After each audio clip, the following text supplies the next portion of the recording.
continuing in A Pluralistic Universe by William James, and we are still in Lecture 1, and we may remain there for some time yet. James has been explaining how we don't know the whole of reality, we only know a portion of it, and we interpret what we do not know in light of what we do. And what we do know has different aspects, and a person with a preference for one of those aspects will interpret the whole of reality in light of that aspect, and a person with a preference for a different aspect will interpret the whole of reality in light of that aspect. We are still constrained by the objective facts, but the objective facts do still leave a lot of room for interpretation. He says here, objective nature has contributed to both sides impartially and has let the thinkers emphasize different parts of her and pile up opposite imaginary supplements. So we have objective facts about the world, and there are different aspects that we could interpret the whole in light of, and we go our different ways. And we may pile up imaginary supplements, i.e. extra things we come up with to help explain everything in light of that one aspect of the world which seems the more important to us. And it is largely based in something like a personal preference, but that's not the right terminology. It's not a personal preference. Maybe it'd be better to say it's a disposition. And I think James, I think I'm borrowing here largely from earlier remarks in, maybe it was the Sentiment of Rationality, earlier readings from The Will to Believe and other essays in popular philosophy, where James will say some dispositions seem healthier than others. Okay, so let's just go to the text here. Perhaps the most interesting opposition is that which results from the clash between what I lately called the sympathetic and the cynical temper. Materialistic and spiritualistic philosophies are the rival types that result, the former defining the world so as to leave man's soul upon it as a soil of outside passenger or alien, while the latter insists that the intimate and human must surround and underlie the brutal. This latter is the spiritual way of thinking. Okay, let me explain that. He is talking about the sympathetic temper and the cynical temper. I think you could switch this for the contemporary English word disposition, and it might be about the same meaning and about the same, maybe a slightly higher level of clarity. There's the cynical temper, and there's the sympathetic temper. Sorry, there's the cynical disposition and the sympathetic disposition. A person with a sympathetic disposition recognizes one aspect of reality as super important and interprets everything in light of that. A person with a cynical disposition recognizes a different aspect of reality, interprets everything in light of that. Which aspects of reality? Well, there's the physical, material aspect of reality, and then there's the human aspect. The world as we know it has a materialistic aspect. There is matter. This pen, highlighter is made of matter, the book is made of matter, etc., etc. Maybe that's not all there is to even the highlighter and the book, but there certainly is some matter involved. I am also made, at least in part, of matter. I have a body. My body is made of matter. That might not be the whole of the body, but there certainly is some matter involved in my makeup. So, there's the material reality, and then there's the human reality, the spiritual reality, the reality where we have consciousness, we have minds, we have preferences, we have emotions, we have dreams and ambitions, we have souls, we have life, we have living souls, and the human spiritual aspect of reality is one thing, and then there's the material aspect of reality. Both are part of our experience. Now, which one do we prefer for interpreting everything? A person with a cynical disposition looks at the material and says, that's reality there, and then has no place for the soul. The soul is left as an outside passenger or alien in the world. The spiritual way of thinking is by a person with a sympathetic disposition, a spiritual disposition, is to recognize the human reality as more fundamental, and this person will insist that the intimate and human must surround and underlie everything else. Now, when he says the brutal, the intimate and human must surround and underlie the brutal, let me clarify the word brutal there. I don't think he means cruel or harsh, which is how we would normally use the word brutal now. I think he just means pertaining to a brute in the older English sense of the word brute, not Beowulf Old English, but a certain number of decades ago, the word brute would not be used to mean a really mean person, a jerk. It means at least not originally, not except perhaps metaphorically, it means an animal. Brute in the slightly older English means a non-human animal like a dog, a cat, a guinea pig, a monkey, a snake, a horse. These are brutes. They are animals who lack the reasoning capacity humans have. So the spiritual way of interpreting will take the human aspect of the world and say, That's what's really real. That's what really matters. And that spiritual aspect of the world must underlie everything. So let's see where he goes with this and what he says about these ways of thinking. Actually, he's not going to say much about the materialistic. Now there are two very distinct types or stages in spiritualistic philosophy. And my next purpose in this lecture is to make their contrast evident. Both types attain the sought-for intimacy of view, but the one attains it somewhat less successfully than the other. What's intimacy of view? The view that says, the view that pictures reality as something we can be in relationship with and on good terms with. James wants us to be at home in the universe, at peace in the universe. The idea here, I think, is something like the materialistic view doesn't mind treating the soul as something, some sort of outside passenger or alien in the world. It doesn't mind saying the soul doesn't exist, or the soul as we think it is not correct. All there is matter, and our non-physical conception of the soul, well, if there were such a thing, it would be an alien in this world. It would not be part of the universe, because the universe is basically matter. This is a way of thinking that does not make us at home in the universe. James wants us to be at home in the universe because he himself is very strongly of the sympathetic temper, or the sympathetic disposition, or the spiritual disposition. James thinks the human being must be at home in the world. The human being is, to be sure, something with matter, but the human being is a spiritual being, and this spirituality of the human being, this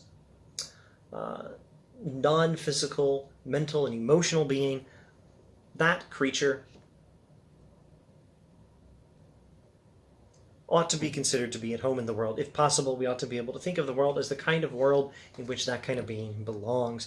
And so the spiritual temperament, that's a good word, the spiritual temperament, sympathetic temper, spiritual temper, spiritual disposition, sympathetic disposition will interpret the world as a world where a spiritual being can be at home, as a spiritual world. Now, there are two different ways we can go if we interpret the world spiritually in this way. The generic term spiritualism, which I began by using merely as the opposite of materialism, thus subdivides into two species, the more intimate one of which is monistic, and the less intimate dualistic. This dualistic species is the theism that reached its elaboration in the scholastic philosophy, while the monistic species is the pantheism, sometimes spoken of sometimes simply as idealism, sometimes as post-Kantian or absolute idealism, etc., etc. Okay, so we've got a distinction from one side of a distinction. There are two basic ways we can think about the world. Interpret it materialistically or spiritually. We can go this way, the materialistic way, or this way, the spiritual way. And if we go this way, we have another decision. Do we interpret the world dualistically or pantheistically? In other words, we have to decide whether to interpret the world according to the analogy of matter or according to the analogy of spirit. And the materialists go this way. And they say all is matter. All is like this matter that we experience, the pen that's made of matter, the highlighter that's made of matter. All is like that. We experience that. They interpret the whole world according to that, and they say that's all there is. The materialists go that way. James isn't interested in them. This is going to be pretty much ignored from here on, or from a few paragraphs later, maybe. So James is going this way, the spiritualistic way. But if we're spiritualistically interpreting reality, we can say that spiritual aspect of the world, that's everything there is. That underlies everything that is in everything. Fundamentally, all is spiritual, all is spirit, all is divine, or something like that. That's the pantheistic route. Pantheism is the word that means all is divine, all is God. All right, the alternative is the dualistic route. This will be dualistic theism, which will say there is an ultimate spiritual reality, and that's God, who is separate from the created world we inhabit. So, do we go the materialistic way? No. We go the other way, says James, and that other way says we interpret the universe spiritualistically, but we can interpret the universe according to the idea that everything is spirit, or that there's the ultimate God spirit, and we are separate from that God. All right, so I think I could risk a one-sentence summary of everything. Maybe we should just stop with that one-sentence summary and then reinforce it in the next video. Let's see. I think I won't just yet. To be like a thing is not as intimate a relation as to be substantially fused into it, to form one continuous soul and body with it. And that pantheistic idealism, making us entitatively one with God, attains this higher reach of intimacy. Entitatively meaning at the level of an entity. We are the same entity as God in pantheistic idealism. Okay, so James is interested in a view of reality according to which we can feel at home in the universe and be closely related to the universe, so to speak, intimate with the universe. Don't interpret this sexually. It is, maybe interpret that as an image for this. Don't interpret this according to sexuality. Maybe interpret sexuality as an image of the spiritual intimacy that we're interested in here. We are meant to be in some sort of, maybe close friendship is a better terminology in contemporary English. We're meant to be able to be in some close friendship with reality, which means we have to interpret the world spiritualistically, not materialistically. That's James' preference. Again, strong, sympathetic or spiritualistic temperament. That's James. Okay, where was I? To be like a thing is not as intimate a relation as to be substantially fused into it. So it's one thing to say, if you abandon the materialistic route and you go the spiritualistic route, and then you can choose between the dualistic theism and the pantheism. He says it's better, or at least it achieves a greater intimacy or close friendship between human being and reality, to say what reality actually is something we are. What ultimate reality is a thing we are, or we are part of, or we're coextensive with it in some fashion. We are substantially fused into it. We form one continuous soul and body with it. That's the pantheistic route. And the alternative, the dualistic route, will only say that we are the image of God, separate from God and the image of God. Now, James says that is not as close an intimacy. That is not as deep a friendship between human being and reality. If we are the image of a God we're totally separate from, who's actually infinitely beyond us, then we are not in so close a friendship with reality as we would like to be. The theistic conception, picturing God and his creation as entities distinct from each other, still leaves the human subject outside of the deepest reality in the universe.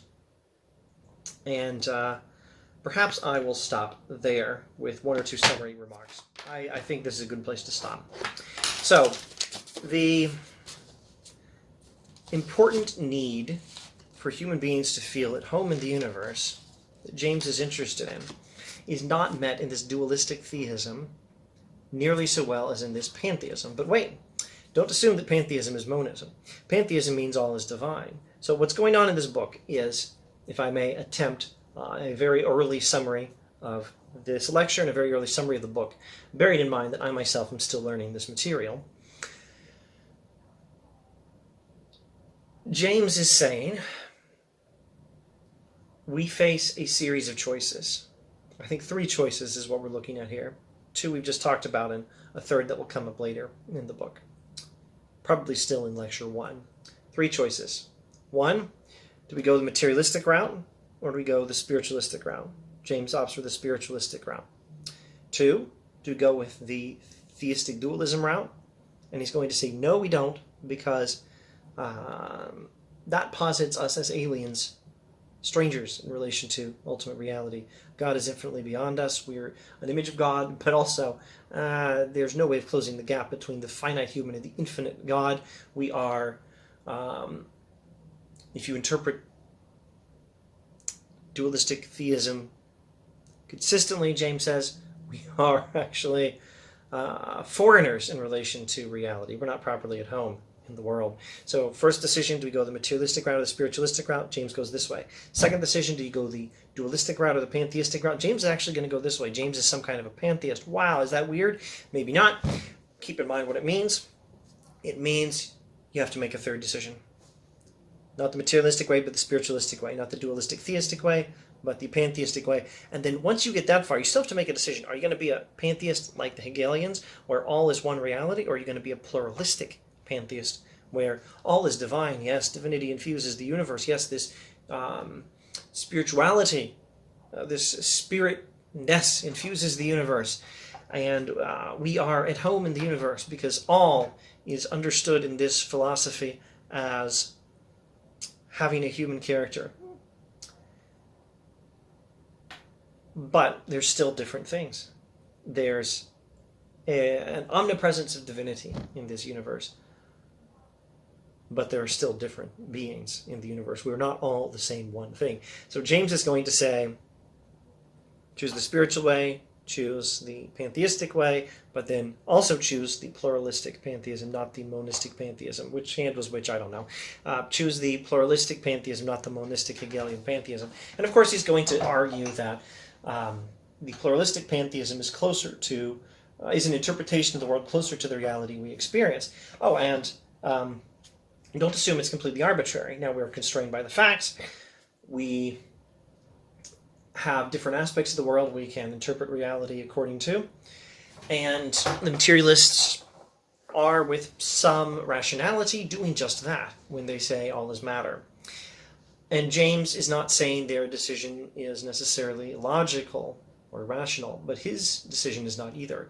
It's not a purely subjective decision. Do you go one way or the other? I think it's going to argue something like what we saw back in The Will to Believe and other essays in popular philosophy. Namely, something like this. There are different aspects of reality that we can focus on, and there are different human dispositions. And the materialistic disposition, for all its pretensions to rationality, is rooted in a disposition, first of all. Just like the religious view is rooted in a disposition, so is materialism. But second, you can still ask which disposition is more practical, more useful, fulfills the human need to live usefully in the world, and which is the more consistent with the facts of experience, which is more consistent with the world as we know it. James's point is not that you have a subjective choice between the materialistic and the spiritualistic, or the or between the materialistic or the spiritualistic, and then between the theistic dualism and the pantheism, or between the, later on in the text, the monistic pantheism and the monistic pantheism and pluralistic pantheism. You do have to make a choice, and it's not purely subjective. And whatever choice you make, it's based in some disposition, but it is possible to give a justification for one of these choices. One of them is going to meet a human need better than the other. One is going to be more consistent with experience as we know it than another. And if some objector should say, no, I go this route, this is the more sensible route, this is the more rational route, materialism versus spiritualism, theistic dualism versus pantheism, monistic idealism versus pluralistic idealism. James is going to have some clever response along the lines of, well, no, your preference for that view is not rooted in rationality as such. It's not rooted in some argument. It's just rooted in your preference for a materialistic world, your preference for a dualistic theism, your preference for a monistic idealism. He'll probably go one of those routes, a monistic pantheism. He'll probably say something like that. It's a preference for all these alternatives, but you can still give a criterion for going one way or the other, because this human... Well, because of what he said in the sentiment of rationality. Let me pause the video and see if I can recall. I think I got it. You can give an argument that one of these choices is better than another because, while they're all rooted in particular dispositions, one is more practical than another, and that's what rationality really means. There, I think that was the criterion.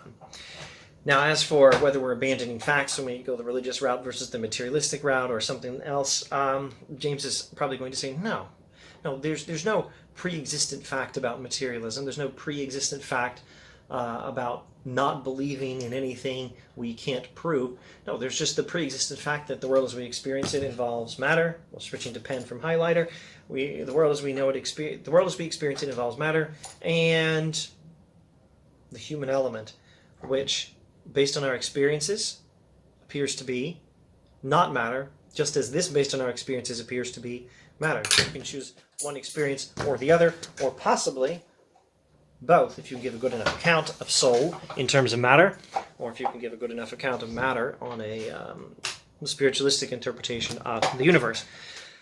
Okay, I hope I didn't leave any loose ends. This video is too long already. We'll resume with some more Pluralistic Universe Lecture 1 next time. Thanks for watching if you watched this whole thing.